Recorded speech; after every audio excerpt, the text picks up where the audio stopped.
Hello everyone, welcome back to my channel keep smiling. मैं doctor Raksha Gupta. आज मैं यहाँ पर अपने एक सब्सक्राइबर की एक प्रॉब्लम को डिस्कस करूँगी। Examination fear.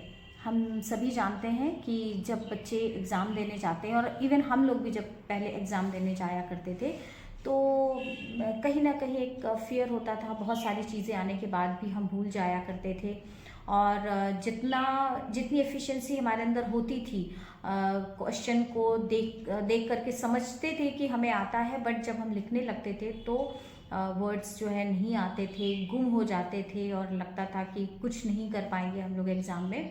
तो इस तरीके की जो चीज़ें हैं, इसी पर एक मेरी सब्सक्राइबर ने मुझे लिखा है, और मैं पहले उनके ही शब्दों में उसे बताना चाहती हूँ।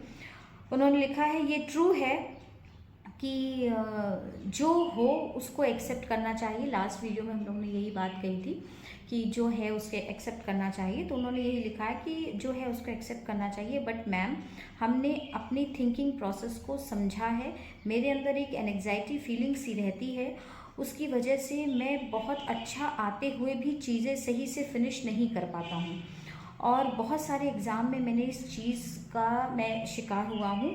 और बहुत कुछ आते हुए भी मैं अंदर से एक एंग्जाइटी फीलिंग होने की वजह से ऐसा लगता है जैसे मेरे हाथ पैर और दिमाग चल ही नहीं रहा। बिल्कुल ठीक बात है। तो सबसे पहले तो मैं कोशिश करूँगी कि आज आपकी इस प्रॉब्लम को मैं बहुत अच्छे से, अगर आप इसको जैसे जैसे मैं बता रही हूँ, और अगर आप इसको सोचते हैं कि मुझे अपनी इस प्रॉब्लम पर एक्चुअल में वर्क करना है, और आप बहुत कंसर्न हैं, आप बहुत सीरियस हैं इसको लेकर के कि आपको अपनी इस प्रॉब्लम को रिमूव करना है अपनी लाइफ से, तो आप जो भी मैं आज यहाँ पर बताने वाली हूँ, और जितने भी ऐसे स्टूडेंट्स हैं जिनको ये फीलिंग्स आती है, और एग्ज़ामिनेशन ही क्यों, कई बार ऐसा होता है कि जब हम स्टेज पे जाते हैं, कई बार हम बहुत जब गैदरिंग में होते हैं, हमें कुछ कहना होता है, और कभी भी ऐसी कोई चीज़ होती है तो हम बहुत समय तक इतना ज़्यादा हम ओवर थिंकिंग कर लेते हैं, और हमारे अंदर एंग्जाइटी की फीलिंग आने लगती है। और जब ये रिपीटेडली हमारे साथ होने लगता है तो इट बिकम संस्कार, ये हमारा एक संस्कार बन जाता है, और हमारी पर्सनालिटी में ये चीज़ इतनी आसानी से घुल मिल जाती है कि फिर हम इससे अपने आप को अलग नहीं कर पाते हैं। That is the problem. तो आज मैं इसी प्रॉब्लम को यहाँ पर डिस्कस करती हूँ। सबसे पहले तो मैं आपसे ये कहना चाहती हूँ कि जब भी हमारी कोई भी प्रॉब्लम होती है, मैंने लास्ट टाइम भी ये कहा कि जैसा हम सोचते हैं, जैसा लॉ ऑफ अट्रैक्शन के बारे में हम लोगों ने बात करी थी, तो आप ये मान करके चलिए, अगर आप अपनी इस प्रॉब्लम को बार बार कहेंगे, ठीक है, अगर आप कहेंगे मेरे अंदर एंग्जाइटी फीलिंग है, मैं परेशान हो जाता हूँ, और स्ट्रेस में रहता हूँ, तो जितनी बार आप अपनी प्रॉब्लम को रिपीट करेंगे, कहेंगे, ये मान करके चलिए आपकी प्रॉब्लम और भी ज़्यादा बढ़ती चली जाएगी, और भी ज़्यादा बड़ी हो जाएगी। तो सबसे पहली बात तो, चूँकि आपको आज यहाँ मुझसे ये बात कहनी थी तो आपने इसको यहाँ पर लिखा, बट अब आप ये कोशिश करिए कि आप इस प्रॉब्लम को किसी से भी कहेंगे नहीं, कोई डिस्कशन नहीं करेंगे, कहीं पर भी लिखेंगे नहीं, किसी को बताएंगे नहीं, और अपने दिमाग से भी धीरे धीरे इस बात को पूरी तरीके से हटा देंगे कि मैं एंग्जाइटी का शिकार हूँ, या मेरे अंदर एंग्जाइटी की फीलिंग आती है। तो सबसे पहले तो आपको ये करना है कि आज से ही आपको इस बात को कहना बंद कर देना है, सोचना छोड़ देना है कि मेरे अंदर कोई ऐसी प्रॉब्लम है। बिलीफ सिस्टम जो ऑलरेडी हम लोग डिस्कस कर चुके हैं, आप अपने इस बिलीफ सिस्टम से बाहर आइए कि आपके अंदर एंग्जाइटी की फीलिंग है, और it take some time, but ऐसा नहीं है कि ये रिमूव नहीं हो सकता। तो आज से आप इस बात को सोचना छोड़ दीजिए, भूल जाइए, कहीं ना कहीं इस बात को रिपीट करना बिल्कुल मत करिए। दूसरी चीज़, आप अफर्मेशन करिए, कुछ अफर्मेशन मतलब कुछ ऐसी बातें जो कि आप अपने जीवन में चाहते हैं। तो जो हम चाहते हैं, अगर हम ये कहते हैं कि मैं ऐसा होऊंगा या मैं ऐसा करूंगा, ठीक है, इसका मतलब कि मैं ऐसा भी नहीं हूँ। तो ये भी एक किसी दिन मैं डिस्कस करूँगी, एक रेकी का, एक हीलिंग का एक तरीका होता है, जिसमें हम लोग ये मानते हैं कि जो चीज़ें हमें चाहिए वो ऑलरेडी हमारे पास हैं, हम जहाँ तक पहुँचना चाहते हैं हम वहाँ पर पहुँच गए हैं, और अब हम धन्यवाद कर रहे हैं ईश्वर को। आप ईश्वर को मानते हैं, आप अल्लाह को मानते हैं, आप गॉड को मानते हैं, जिस भी रूप में आप उस डिवाइन को मानते हैं, आपको क्या करना है कि कुछ अफर्मेशन अपनी लाइफ का हिस्सा बना लेने हैं। जब आप डेली सुबह उठें, सोने से पहले, जब भी आपको लगता है, आप उसका एक निश्चित समय बना लीजिए। जो भी समय आपको सूट करता हो वो समय आप अपना बना लीजिए और उस समय पर बैठ करके आप कुछ अफर्मेशन रिपीट करिए। जैसे आई एम द बेस्ट, ठीक है, मैं बेहतर हूँ, मैं बेस्ट हूँ।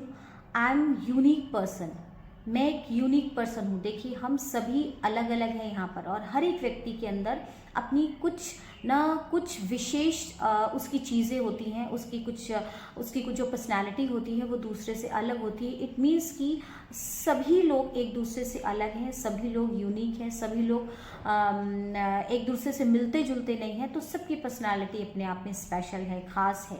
तो आप अपने आप को एक यूनिक पर्सन मानिए, आप अपने आप को बेस्ट मानिए। बेस्ट मानिए, बेस्ट होंगे ऐसा नहीं, आप बेस्ट मानिए अपने आप को।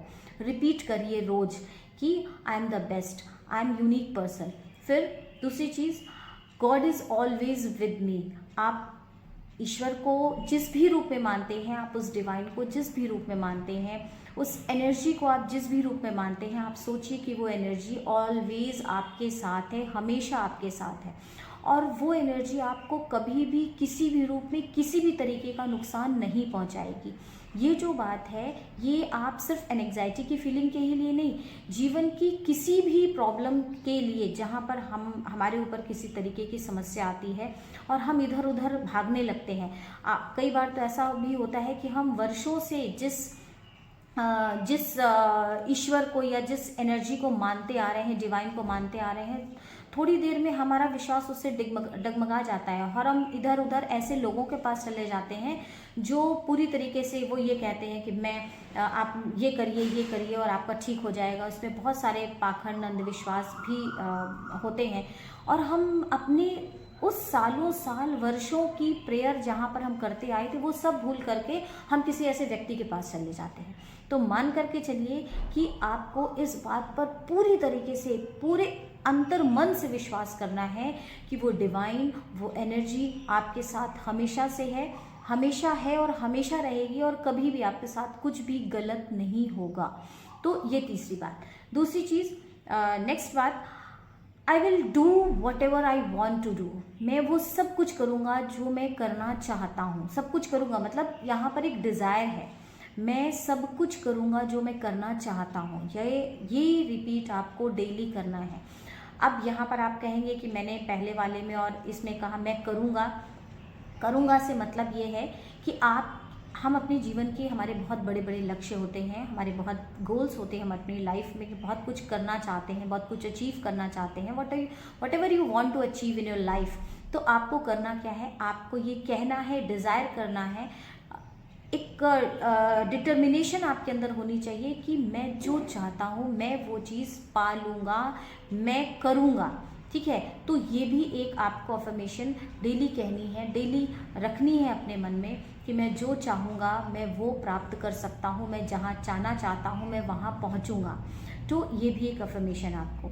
और सबसे बड़ी बात, जो लास्ट पॉइंट है जो आपको अफर्मेशन में कहना है, I am the master of my mind, I am the master of my self. मैं अपने इस शरीर का, इस मन का और अपने आप का, अपने अस्तित्व का स्वामी हूँ, मास्टर हूँ। No one can control. आपके माइंड पर कोई भी व्यक्ति कंट्रोल नहीं कर सकता। आप किसी को भी अलाउ नहीं करते हैं जो आपके माइंड को कंट्रोल कर ले। आप वो चाहे तब आप हंसे, वो चाहे तब आप नाराज़ हो या दुखी हो, या आपकी खुशी या दुखी होना वो किसी और पर निर्भर हो।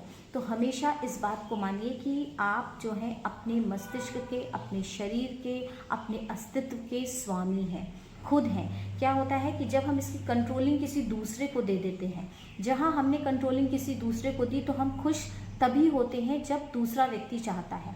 तो ऐसा बिल्कुल भी नहीं करना है। You are the master of yourself, आप अपने स्वामी खुद हैं। तो ये 5 अफर्मेशन आप रोज़ रिपीट करिए अपने जीवन में, और सुबह और शाम 2 बार 3 बार, जब भी आपको ऐसा लगता है। मतलब जब भी लगता है, का मतलब ये नहीं, जब भी लगने का मतलब है कि आपको जो भी टाइम सूट करता है, आप दिन भर में 2 बार या 3 बार, जितनी बार भी आपको लगता है आप कह सकते हो। आप इसको एक जगह लिख लीजिए और इसको आप डेली जो है रिपीट करिए, प्रेयर की तरह करिए, अफर्मेशन है ये, और आप कभी भी कहीं पर भी इसको कर सकते हैं, बट टाइम निश्चित होना चाहिए। ये सबसे इम्पॉर्टेंट बात है। अगर आप मॉर्निंग में 10 बजे कर रहे हैं तो आप डेली 10 बजे ही करिए। अगर आप रात में कर रहे हैं तो डेली रात में सोने से पहले करिए। मतलब इसका समय जो है पूरी तरीके से निश्चित होना चाहिए, इसकी सीक्वेंस जो आप चाहते हैं उसी तरीके से होनी चाहिए। शब्द इधर उधर हो सकते हैं, भाव बिल्कुल भी परिवर्तित नहीं होना चाहिए। और जब भी आप कुछ कहें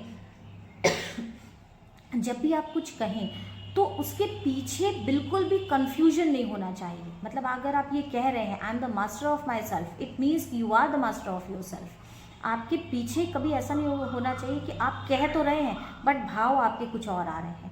तो ये अफर्मेशन, ये आपको मैं दूसरी सलाह दे रही हूँ। और तीसरी भी बहुत इम्पॉर्टेंट है, बिफोर एग्जामिनेशन क्या होता है कि जब आप एग्जामिनेशन के टाइम पे रूम के बाहर या कॉलेज में या जहाँ पर भी आपका एग्जामिनेशन है वहाँ पहुँचते हो, तो क्या होता है कि आप लास्ट मोमेंट तक बुक्स पलटते रहते हो, देखते रहते हो, और आपको लगता है कि यही आएगा जो मैंने नहीं पढ़ा है है ना। ऐसा होता है ना कि जब हम कोई चीज़ स्किप कर देते हैं अपने बहुत बड़े से करिकुलम में, तो आपको लगता है सिलेबस का वही पोर्शन आएगा जो आपने छोड़ दिया है। फॉरगेट दैट, बिल्कुल भूल जाइए। छोड़ दिया मतलब छोड़ दिया, बिल्कुल मत सोचिए कि आप वही चीज़ आएगी।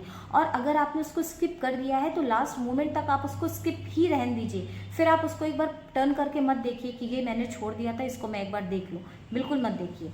उसके बाद गहरी सांस लेकर के अपने आप को काम रखिए, शांत रखिए, पीसफुल रखिए। बिल्कुल डीप ब्रीथ लिया छोड़ा, डीप ब्रीथ लिया छोड़ा, इनहेल करिए, एक्सहेल करिए। और जब आप एक्सहेल करें तो आप ये सोचिए कि आपके अंदर जो भी निगेटिविटी, जो भी प्रॉब्लम, स्ट्रेस, एंग्जाइटी की फीलिंग है, आपकी एक्सहेल के साथ में वो सारी चीज़ें निकल करके चली गई हैं। और अब जो भी पेपर आपके सामने आएगा, जो भी इंटरव्यू में आप बैठने वाले हैं, जो भी लाइफ की चैलेंजेस को you are going to the face, आप जो कुछ भी फेस करने वाले हैं वो सब कुछ आप बहुत बेहतर करेंगे। पूरे कॉन्फिडेंस के साथ में आप रहिए कि जो पेपर आपके सामने आएगा आप पूरी तरीके से कैपेबल होंगे उस पेपर को करने के। तो ये कुछ चीज़ें हैं जो कि आपको एग्जामिनेशन हॉल के पहले कर लेनी है। जब आप घर से निकलें तो आपने बहुत सारे ऐसे, मैं बच्चों को देखती हूँ कि वो मोटरसाइकिल पे भी बैठ करके जो है पढ़ रहे होते हैं, वो कोई और चला रहा होता है, वो पीछे पढ़ रहे होते हैं, कार में देख रहे होते हैं, रिक्शे में पढ़ते हैं। तो this is not the way कि आप इस तरीके से पढ़ाई करें। तो इस तरीके से आपको पढ़ने से पहले बिल्कुल अपनी पढ़ाई 1 घंटे 1.5 घंटे पहले बंद कर देनी है। बंद कर देने के साथ में बिल्कुल पीसफुल माइंड के साथ में रहना है। बातें कम करनी है, क्योंकि जब हम बहुत सारी चीज़ें बात करते हैं, सुनते हैं, उस टाइम आपको सिर्फ मेडिटेट करना है, बिल्कुल शांत रहना है, मेडिटेट करना है। जो कुछ भी आपने पढ़ा है उसको आप मन में रिवाइज भी कर सकते हैं, ये अफर्मेशन भी कर सकते हैं कि अब जो भी पेपर आएगा मैं उसको पूरी तन्मयता के साथ में बहुत बेहतर तरीके से कर सकता हूँ। इस बिलीफ के साथ में आपको एग्जामिनेशन हॉल, उस इंस्टीट्यूट में प्रवेश करना है। और लास्ट सबसे इम्पॉर्टेंट बात, डेली अपने लिए कुछ समय योग के लिए निकालिए।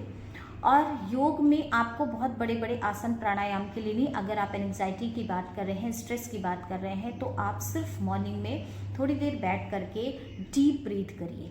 डीप ब्रीथ माने गहरी सांस लीजिए और छोड़िए, और इस भाव के साथ में लीजिए कि मैं अपनी जो भी समस्याएं हैं, जब मैं इस सांस को बाहर छोड़ता हूँ, एक्सहेल करता हूँ, उसके साथ ही सारी चीज़ें बाहर चली जा रही है और मेरे अंदर एक बेहतर एनर्जी जो है मेरे अंदर आ रही है और मैं ज़्यादा बेहतर हो रहा हूँ चीज़ों को करने के लिए।